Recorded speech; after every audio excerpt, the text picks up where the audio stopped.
എത്ര പ്രായമായാലും ചെറുപ്പം നിലനിർത്താൻ ആരാണ് ആഗ്രഹിക്കാത്തത് അല്ലേ? അപ്പോൾ നമ്മൾ പ്രായമാകുമ്പോൾ നമ്മുടെ മുഖത്ത് പല മാറ്റങ്ങളും ഉണ്ടാകുന്നു, ശരീരത്തിൽ പല മാറ്റങ്ങളും ഉണ്ടാകുന്നു. റിങ്കിൾസും ഫൈൻ ലൈൻസും ഡാർക്ക് സ്പോട്ടും പിഗ്മെൻറ്റേഷനും ഒക്കെ ഉണ്ടാവാറുണ്ട്.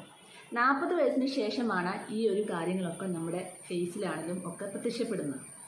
ആദ്യമൊക്കെ കണ്ണിനിടയിൽ കറുപ്പ് പോലെയും അതുപോലെ തന്നെ നമ്മുടെ കവിളിൻ്റെ 2 സൈഡിലും ചില ഡാർക്ക് സ്പോട്ടുകളൊക്കെ ഉണ്ടാകും. ഈ ഡാർക്ക് സ്പോട്ടുകൾ ക്രമേണ പിഗ്മെൻറ്റേഷനും മെലാസ്മ പോലുള്ള പ്രശ്നങ്ങളുമായിട്ട് മാറി വരുന്നു.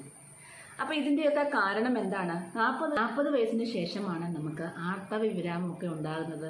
അതുമൂലം നമുക്ക് എന്താണ്, ഉറക്കക്കുറവ്, ടെൻഷൻ, ശരീരം നല്ലവണ്ണം വേർക്കുക, പല പ്രശ്നങ്ങളും ഉണ്ടാകുന്നു. ഈ ടെൻഷനും ഉറക്കക്കുറവും മൂലം നമ്മുടെ മുഖത്ത് തന്നെ അതിൻ്റെ പല മാറ്റങ്ങളും കാണാൻ സാധിക്കുന്നു. മുഖം ഡള്ളായി തുടങ്ങുക, ഡാർക്കായി തുടങ്ങുക.